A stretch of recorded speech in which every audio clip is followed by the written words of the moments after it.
Hello നമസ്കാരം, എല്ലാവർക്കും open ഔട്ടിലേക്ക് ഒരിക്കൽ കൂടി സ്വാഗതം. ഗ്രേസ് മാർക്കുമായി ബന്ധപ്പെട്ട് പുതിയ ഒരു ഉത്തരവ് കൂടി വന്നിട്ടുണ്ട്. ആ ഉത്തരവിൽ ഓരോന്നിനും എത്ര മാർക്കാണ് എന്നും കൂടി കൊടുത്തിട്ടുണ്ട്. അതുമായി ബന്ധപ്പെട്ട വിവരങ്ങളാണ് ഈ വീഡിയോയിൽ പറയുന്നത്. അതിനു മുന്നേ നിങ്ങൾ SSC വിദ്യാർത്ഥിയാണെങ്കിൽ തീർച്ചയായിട്ടും ഈ ചാനൽ സബ്സ്ക്രൈബ് ചെയ്യുക. വാല്യുവേഷനുമായിട്ടും SSC റിസൾട്ടുമായിട്ടും +1 അഡ്മിഷനുമായി ബന്ധപ്പെട്ട വിവരങ്ങളൊക്കെ ഞങ്ങൾ ഈ ചാനലിലൂടെ നിങ്ങൾക്ക് നൽകിക്കൊണ്ടേയിരിക്കും. ഗ്രേസ് മാർക്ക് ബന്ധപ്പെട്ട് ആദ്യം ഒരു ഓർഡർ വന്നിരുന്നു. അതിൽ ഇപ്പം ഈ കുട്ടികളുടെ ഡീറ്റെയിൽസ്, ഗ്രേസ് മാർക്കുള്ള കുട്ടികളുടെ ഡീറ്റെയിൽസ് അപ്ലോഡ് ചെയ്യുന്ന ഡേറ്റും മറ്റു കാര്യങ്ങളൊക്കെ ആയിരുന്നു പറഞ്ഞിരുന്നതെങ്കിൽ ഇപ്പോൾ ഓരോന്നിനും എത്ര മാർക്കാണ് ഈ വർഷം അനുവദിച്ചിരിക്കുന്നതെന്ന് പറഞ്ഞിട്ടുണ്ട്.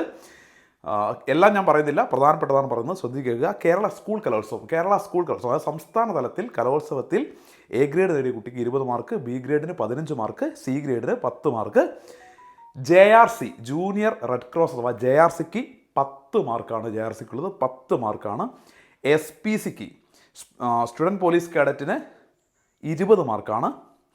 അതേപോലെ തന്നെ സ്കൗട്ട് ആൻഡ് ഗൈഡ്സ് ഹൈസ്കൂളിൽ സ്കൗട്ട് ആൻഡ് ഗൈഡ്സിൽ 80% ഹാജർ ഉൾപ്പെടെ പങ്കാളിത്തമുള്ള കുട്ടികൾക്ക് 18 മാർക്കും, രാജ്യ പുരസ്കാർ നേടിയ കുട്ടികൾക്ക് 20 മാർക്കും, രാഷ്ട്രപതി അവാർഡ് വിജയികൾക്ക് 25 മാർക്കും ആണ് കൊടുത്തിരിക്കുന്നത്. അതേപോലെ ലിറ്റിൽ കൈറ്റ്സിന് 15 മാർക്കാണ്. ലിറ്റിൽ കൈറ്റ്സ് 15 മാർക്കുണ്ട്. പിന്നെ കൊടുത്തിരിക്കുന്നത് സ്പോർട്സിൽ ഈ ഇൻ്റർനാഷണൽ ലെവലിലൊക്കെ പങ്കെടുത്ത കുട്ടികളുണ്ടെങ്കിൽ അവർക്ക് 100 മാർക്ക് ഒക്കെ കൊടുക്കുന്നുണ്ട്. പക്ഷേ നമ്മുടെ സ്റ്റേറ്റ് ലെവലിലാണ് പങ്കെടുത്തതെങ്കിൽ ഫസ്റ്റ് പ്രൈസ് കിട്ടിയ കുട്ടിക്ക് 20 മാർക്കും, സെക്കൻഡ് പ്രൈസിന് 17 മാർക്കും, തേർഡ് പ്രൈസിന് 14 മാർക്കും, ഫോർത്തിന് 10 മാർക്കും കിട്ടും. ഈ 5, 6, 7, 8 സ്ഥാനങ്ങൾക്കുള്ളവർക്ക് മാർക്കുണ്ട്. അതിൻ്റെ ഡീറ്റെയിൽസ് ഞാൻ PDF ആയിട്ട് ഇടാം. പിന്നെ NCCയിൽ ഹൈസ്കൂൾ വിഭാഗത്തിൽ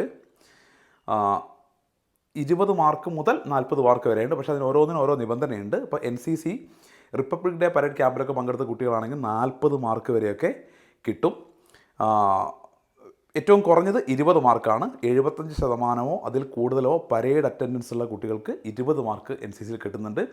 ഞാൻ ആ ഒരു PDF ഈ വീഡിയോയുടെ ഡിസ്ക്രിപ്ഷൻ ബോക്സിലും ഫസ്റ്റ് കമൻറ്റിലും കൊടുത്തിട്ടുണ്ട്.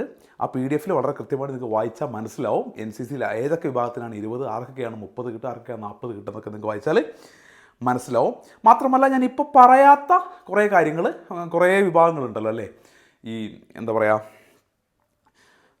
മേളകൾ, ശാസ്ത്രമേള, ഇതിലൊക്കെ പങ്കെടുത്ത കുട്ടികൾക്ക്, സംസ്ഥാന മേളകളിൽ പങ്കെടുത്തിട്ടുള്ള കുട്ടികൾക്ക്, മാത്സ് മേള, സോഷ്യൽ സയൻസ് മേള, സയൻസ് ശാസ്ത്രോത്സവം, ഇതിലൊക്കെ പങ്കെടുത്ത കുട്ടികൾക്ക് ഇതേപോലെ ഈ A ഗ്രേഡിന് 20 മാർക്കും B ഗ്രേഡ് 15 മാർക്കും അങ്ങനെയൊക്കെ തന്നെയാണ് അവർക്കും വരുന്നത്. അതിൻ്റെ ഡീറ്റെയിൽസ് കൃത്യമായിട്ട് ഞാൻ ഫസ്റ്റ് കമൻറ്റായിട്ടും ഡിസ്ക്രിപ്ഷൻ ബോക്സിലും ഒരു PDF കൊടുത്തിട്ടുണ്ട്. അതിൽ നിങ്ങൾ വായിച്ച് മനസ്സിലാക്കുക കൃത്യമായിട്ട് ഓരോന്നിനും എത്ര മാർക്കുണ്ട് എന്നുള്ളത്. എല്ലാവർക്കും ഈ വീഡിയോ ഷെയർ ചെയ്യുക, ആർക്കൊക്കെ യൂസ് ഉണ്ടാവും. Okay, thank you.